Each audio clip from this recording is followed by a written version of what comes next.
Elira, thaj nga pak metra larg nga mund ta fshija të ditë, një hotel që ajo bërtësi ishte gjëja më e mirë që më ka ndodhur.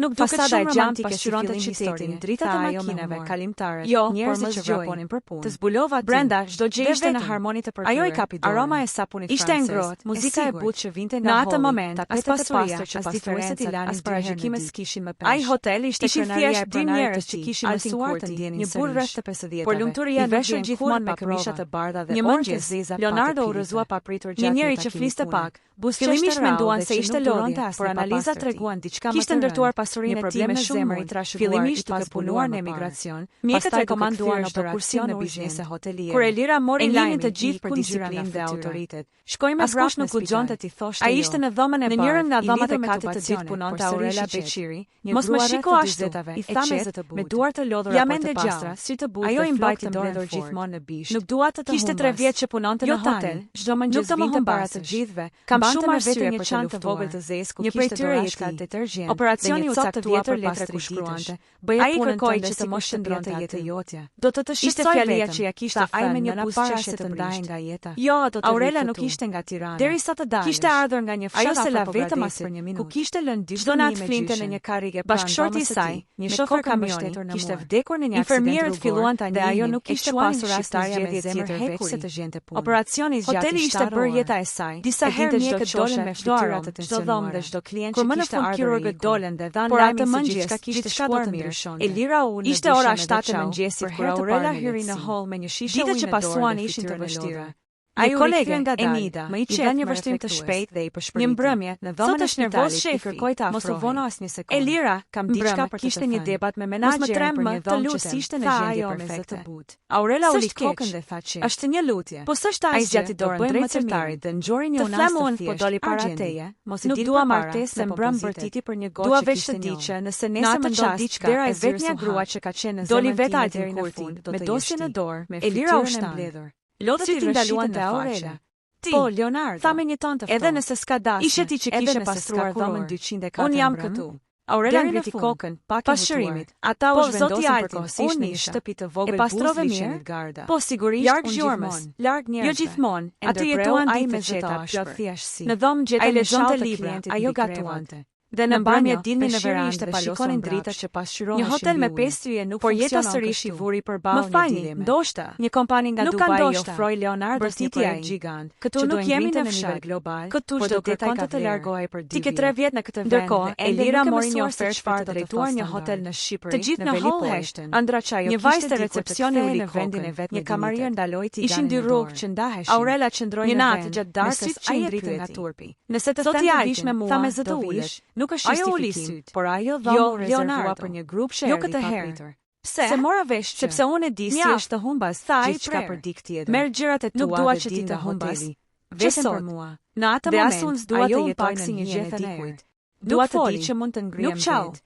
Ai e pa sytë me dhimbje, por edhe me respekt. Faleminderit. Dhe nëse të them se s'mund të iki. Në heshtje, shkoi drejt dhomës së pastrimit. Por nëse ikën, hapi dollapin, mori çantën e zezë dhe një fletore. Ajo nuk lidhet me afërsi. Ul për një moment në një karrige. Në mëngjesin tjetër, ai i la një letër shkruante diçka në një copë letre. Do iki. Dorën i dridhem, por sytë i kur të kthehem, dua të gjej aty pa që dikush po afrohej, mes njerëzve që letrën në filxhanin e kafes, sepse kështu të dua, çdo mëngjes shefi. Elira nuk ishte ajo e fundit që kishte në dorë, një letër e shkruar me zemër, gjomi me trishtim. Unë ngrit, ai u largua me për herë të fundit, ajo u kthye në Shqipëri.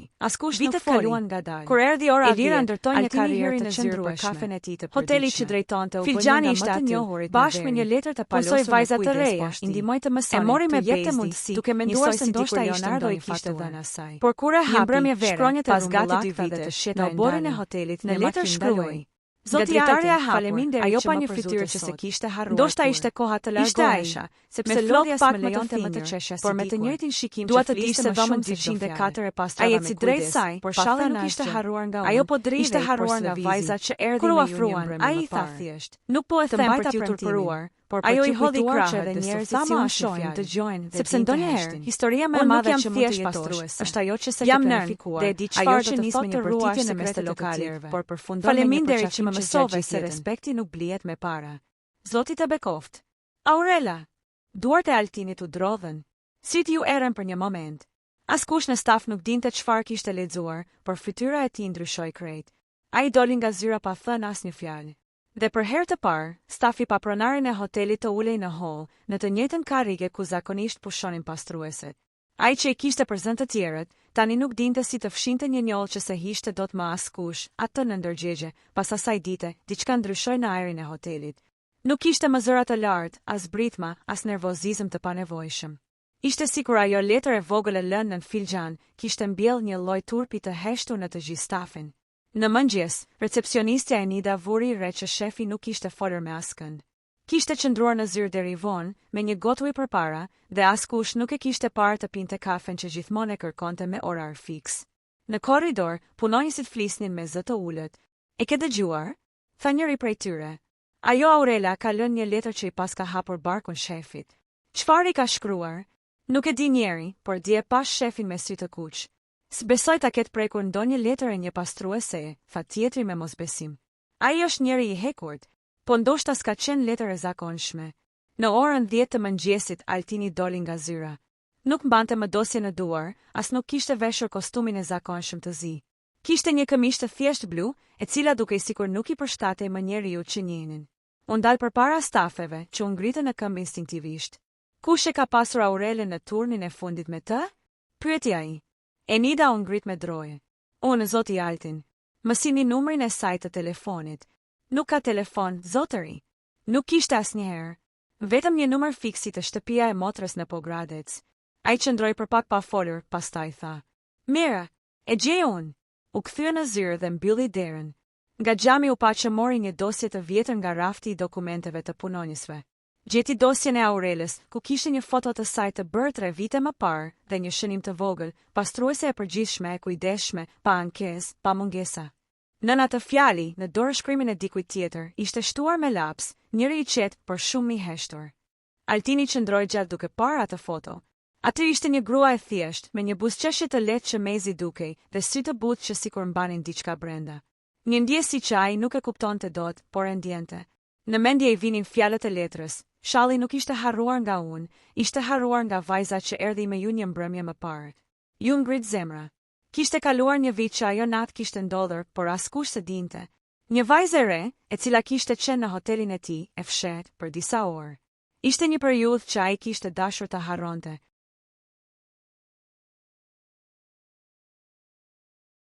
Në mbrëmje, në hotel mbërriti Vjosa, menaxherja e përgjithshme, një grua energjike dhe e kujdesshme, që njihte çdo cep të hotelit dhe çdo punonjës. Kur mori vesh për ngjarjen, u trondit. "Pse e përzute ashtu?" e pyeti. "Nuk ka qenë kurrë problematike. Nuk ishte puna për pëshirin," tha ai ngadalë, "ishte diçka tjetër." "Diçka tjetër si çfarë?" Ai nuk u përgjigj. "Dua ta gjej," tha më në fund. "Dua të flas me të." Të nesërmen, Altini hipi në makinë dhe mori rrugën drejt Pogradecit.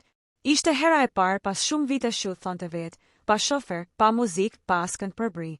Rrugës, çdo tabelë, çdo kthes, çdo fshat që kalonte i dukej si një kujtesë e diçkaje të harruar. Dikur edhe ai kishte qenë djalë i thjesht, me duar që punonin, jo që urdhëronin. Në pasditën e vonë, arriti në një lagje të vogël në periferi të qytetit. Pyeti disa njerëz për familjen Beqiri. Një grua e moshuar i tha: "E njo, more birë. Ka qenë vajzë e mirë ajo Aurela e punëtore. Por tani s'është këtu." "Si s'është? Ku është?" "Ka ikur para 3 ditësh. Ta se do shkonte në Tiranë përsëri, por jo për punë. E mori një letër dhe u nis." Ai mbeti pa fjalë. "Letër? Një tjetër letër? E mori nga kush?" pyeti. Gruaja ngriti supet. "Nga dikush që erdhi me një motor, një djalë i ri." Altini u kthye në makinë i hutuar. Tani jo vetëm që nuk e dinte ku ishte Aurela, por diçka brenda tij filloi të ndizet si një ndjenjë faji e përzierë me kurreshtje. Ai nuk ishte mësuar që një njeri i zakonshëm ta bënte të ndjente diçka të tillë. Në Tiranë, ndërkohë, hoteli kishte nisur të ndryshonte pa urdhra. Pastruesit filluan të ndihmonin njëra tjetër më shumë, kamarierët të flisnin me më shumë respekt, madje edhe recepcionistët që më parë e përqeshnin Aurelën tani e përmendin me një lloj përmallimi. Ishte sikur ajo grua e thjesht, me duar të lodhura, kishte lënë diçka më të fortë se prania e saj, një kujtesë për dinjitetin e njeriu të heshtur. Një mëngjes, Enida gjeti mbi banak një zarf pa emër.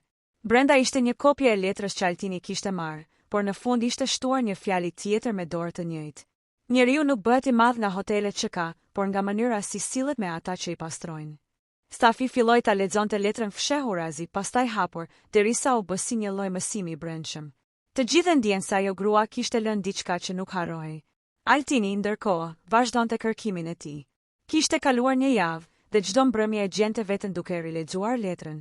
Filloi të pyes veten pse ajo kishte përmendur vajzën që kishte qenë me ta atë natë. Ishte e mundur që ajo të dinte më shumë se ç'duhej? Apo ndoshta kishte diçka që ai se kishte kuptuar as vetë? Në ditën e 8, në recepcionin e hotelit mbërriti një zarf tjetër, këtë herë me emrin e tij. Brenda kishte vetëm një fotografi të vjetër, një vajzë e re, ndoshta 20 vjeçare, me flok kaçurela që buzëqeshte në një oborr fshati. Pas fotos ishte shkruar: "E njeni këtë fytyrë? Nuk është vajza e ndonjë klienti. Është dikush që ka qenë pjesë e jetës suaj më shumë se mendoni." Ai ngriti kokën i tronditur. Sytë ju mbushën me lotë që s'kuptonte pse po dilnin. Ishte si një rufe e ngadalë që e godiste nga brenda. Dhe për herë të parë, ai filloi të dyshonte se ajo pastruese e thjesht ndoshta nuk ishte qenë aty rastësisht. Altini u kthye në Tiranë i tronditur nga fotografia dhe mesazhi i fshehtë. Diçka brenda tij po ndryshonte, ndjenja e fai, kurreshtja dhe një lloj trishtimi i paemër i bënin ditët e tij të mbushura me mendime të pashëndrueshme. Nuk ishte më thjesht pronar i hotelit, nuk ishte më vetëm njeriu që urdhëronte. Një pjesë e tij po ndjente pasiguri dhe nuk e kuptonte pse. Ai filloi të kontrollonte çdo dokument të vjetër të punonjësve, çdo regjistrim kamerash, çdo faturë të dhomave. Nuk ishte obsesion, ishte një lloj kërkimi për të kuptuar pse një grua e thjesht kishte kaq shumë informacion për jetën e tij. Për herë të parë, i vinte turp për të kaluarën e tij, për mënyrën si kishte trajtuar stafin, klientët, për detaje që ai mendonte se nuk kishin rëndësi. Një ditë, ndërsa kalonte nëpër arkivin e vjetër, gjeti një dosje që nuk e kishte hapur kurrë. Ishte një regjistrim i vitit 1998. Ai u ngriti habitur kur pa fytyrën e një vajze të re në fotografi, Aurela. Por ajo nuk ishte vetëm një punonjëse pastrimi e thjeshtë. Në dosje kishte shënime se ajo kishte qenë e lidhur me një klient të veçantë të hotelit, një djalë që Altini kishte njohur kur ishte i ri dhe kishte bërë gabime të mëdha. Ai e kishte harruar, por ajo nuk e kishte harruar.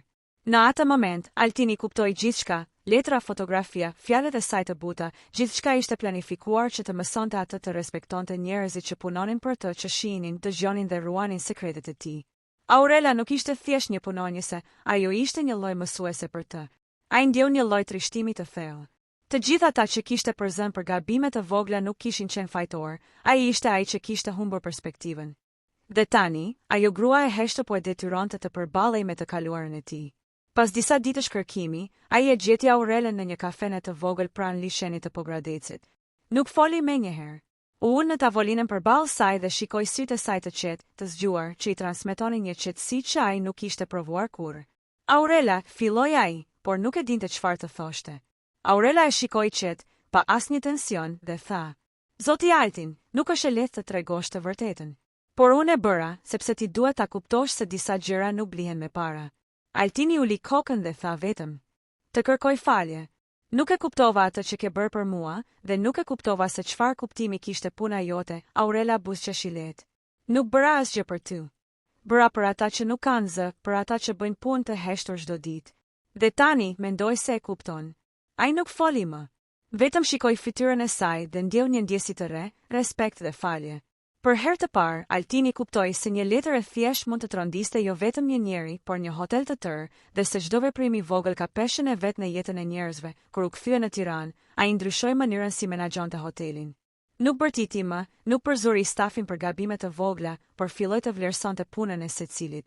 Letra e Aurelës ishte bërë një mësim që askush në Arberia Grand nuk e harron. Dhe ndoshta Altini e dinte tashmë se disa mësime mësohen vetëm kur dikush ka guximin t'i shkruaj me dorë dhe t'i lërë të lexohen në heshtje. Altini shndroi për disa minuta në zyrën e tij, duke mbajtur në dorë letrën e Aurelës. Një ndjenje pazakont po i rritej brenda, një përzierje faji, respekti dhe kurreshtje. Ishte hera e parë në shumë vite që një punonjëse e thjeshtë e kishte bërë të ndjente diçka të tillë, dhe kjo ndjesi nuk ishte e lehtë për t'u përshkruar. Ai e mbajti letrën pranë zemrës për disa sekonda, duke u përpjekur të kuptonte pse çdo fjalë e saj kishte kaq shpesh.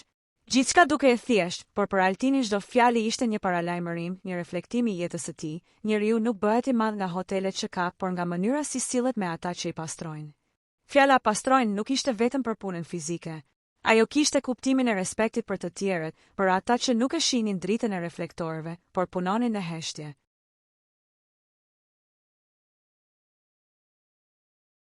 Ai I kujtoi të gjitha momentet kur kishte bërtitur pa arsye, kur kishte ndjerë se gjithçka duhej të funksiononte sipas tij dhe kur nuk kishte dhënë hapësirë për gabime njerëzore.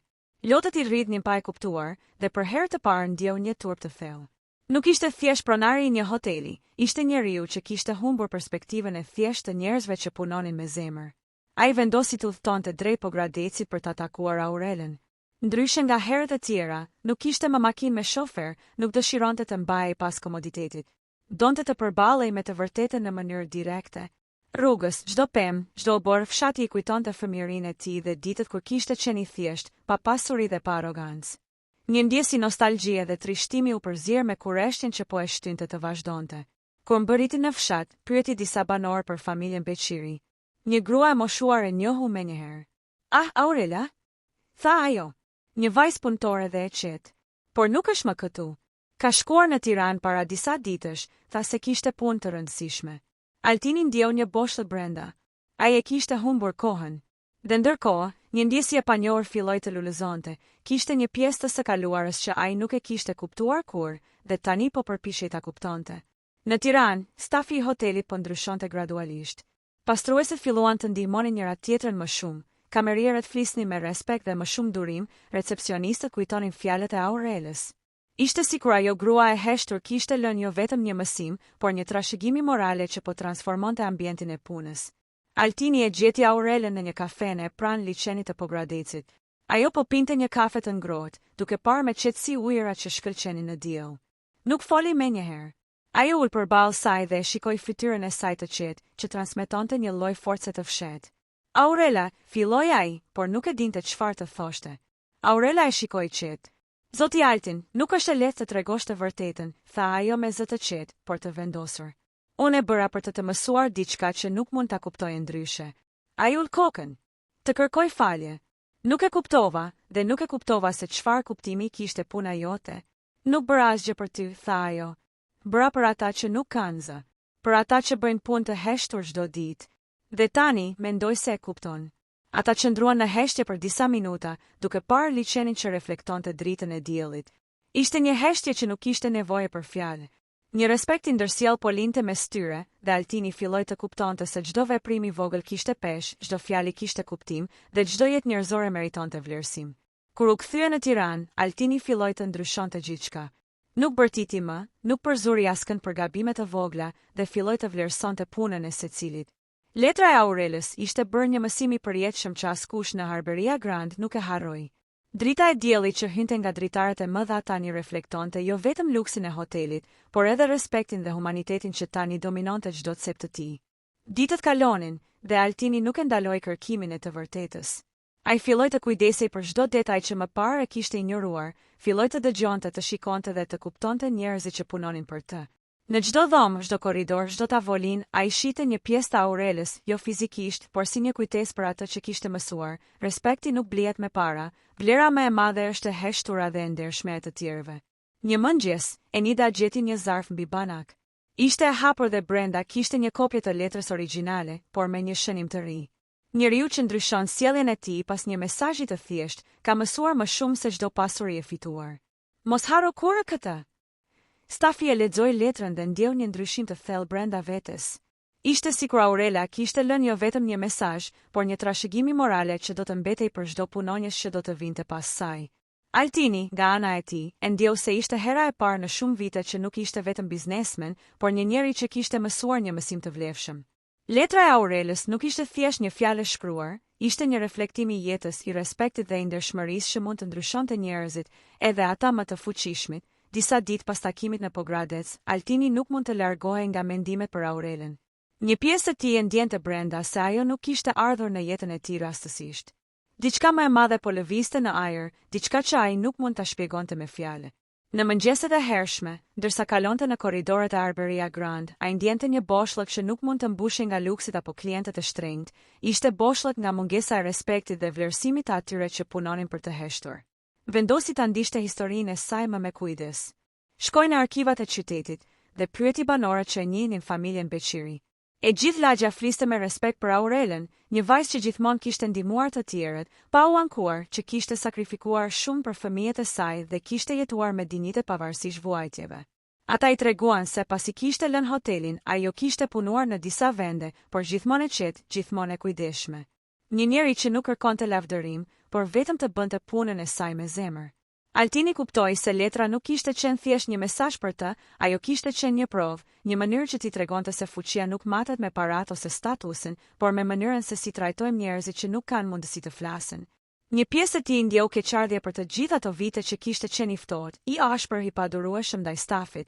Ai vendosi ta takonte përsëri, por këtë herë jo për të kërkuar falje thjesht, por për të kuptuar historinë e vërtetë të Aurelës. E gjeti në një kafene të vogël në periferi të qytetit, pranë një lisheni të qetë. Ajo po pinte një çaj bimor dhe lexonte një fletë shënimesh. Nuk u shikuan menjëherë, heshtja zgjati disa sekonda, të mbushur me respekt dhe pritje. Aurela, tha ai ngadalë, dua të kuptoj gjithçka. Nuk mjafton vetëm letra. Dua të di se kush je dhe pse gjithçka që shkruave kishte kaq shumë peshë për mua dhe për të gjithë. Aurela ngriti kokën, si të qetë dhe të fuqishëm. Nuk kam kërkuar asnjëherë të ndryshoja për veten time. Foli ajo me zë të qetë. Por ti nuk kuptoje kur se puna ime nuk ishte vetëm pastrim I dhomave. Ishte kujdes, respekt dhe një mënyrë për të ruajtur dinjitetin e njerëzve që nuk kanë fuqi të flasin. Përveç kësaj, ajo dhomë dhe ai klient që përmende në letrën time nuk ishte rastësi. Ti nuk e kuptoje asnjëherë se të gjithë ata që nuk dukeshin të shihnin gjithmonë. Dhe unë kisha nevojë që ta kuptoje, Altini u trondit. Një pjesë së kaluarës së tij, gabimet dhe arroganca dolen në pa, dhe ai kuptoi se çdo hap, çdo urdhër, çdo lloj kontrolli që kishte ushtruar kishte lënë gjurmë tek njerëzit që nuk mund të flisnin. Kështu e dija, tha ai me zë të ulët. Dhe tani e kuptoi gjithçka.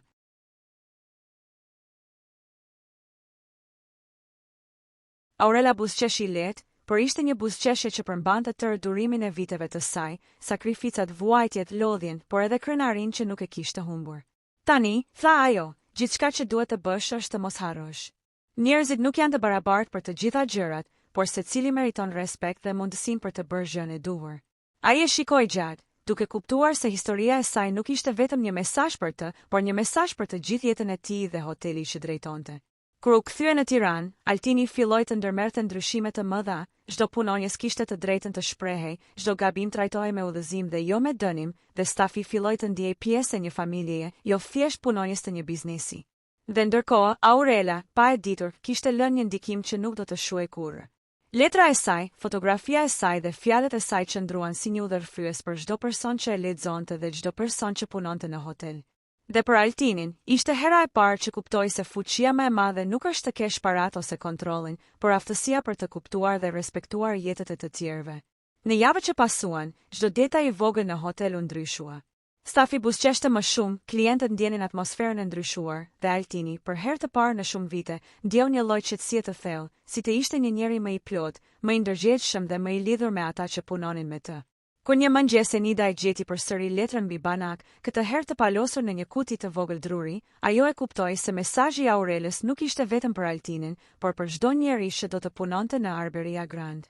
Dhe kjo histori, e thjesht por e fuqishme, do të mbahej mend për shumë vite si një shembull se respekti dhe humaniteti mund të ndryshojnë gjithçka, edhe jetën e njerëzve më të fuqishëm. Pas kthimit nga Pogradeci, Altini nuk mund të pushonte mendjen.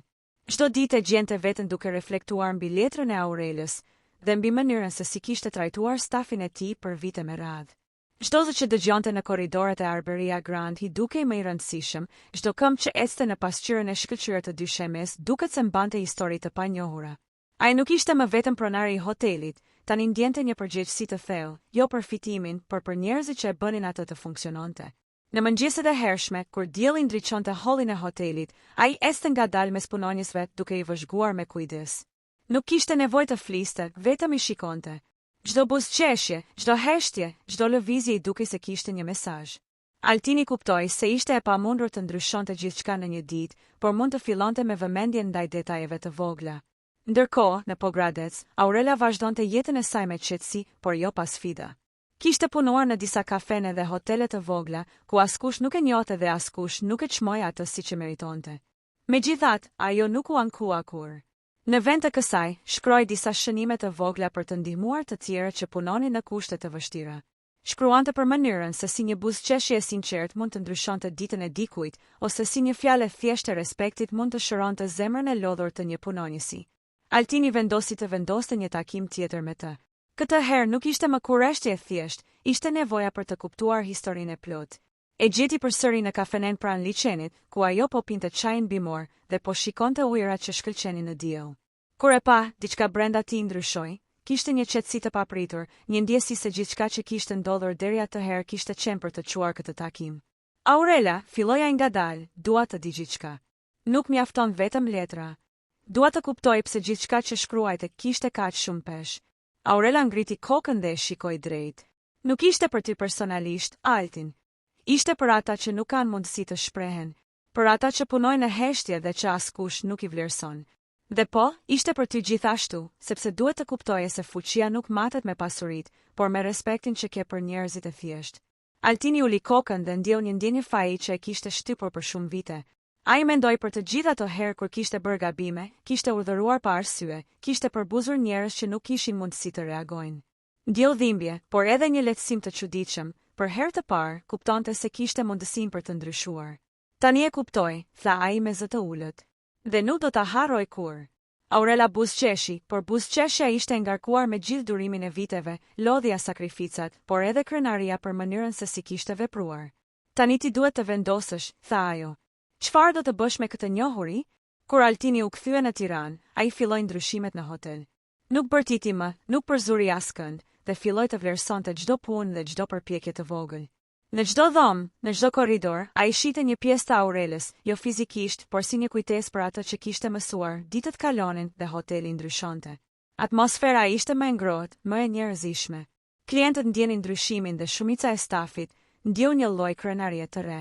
Enida, recepcionistja, shpesh e gjente veten duke buzëqeshur dhe duke menduar, kush e di se çfarë mund të ndryshojë një letër e thjeshtë. Një mëngjes, një zarf i vogël u gjet mbi banak. Ishte letra origjinale e Aurelës, por me një shënim të ri. Çdo ndryshim i vërtet fillon brenda njeriut, dhe çdo respekt i sinqert kthehet tek ata që e japin. Stafi e lexoi dhe ndjeu një ndryshim të madh brenda vetes. Dhe Altini, për herë të parë në shumë vite, ndjeu një qetësi të thellë. Nuk ishte më vetëm biznesmen, por njeri që kuptonte rëndësinë e respektit dhe humanitetit.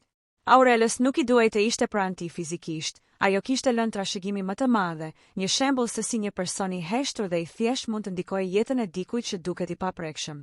Dhe kështu, Arberia Grand nuk ishte më vetëm një hotel luksoz, ishte një vend ku çdo punë dhe çdo njeri kishte kuptim, dhe çdo veprim i vogël mund të ndryshonte gjithçka.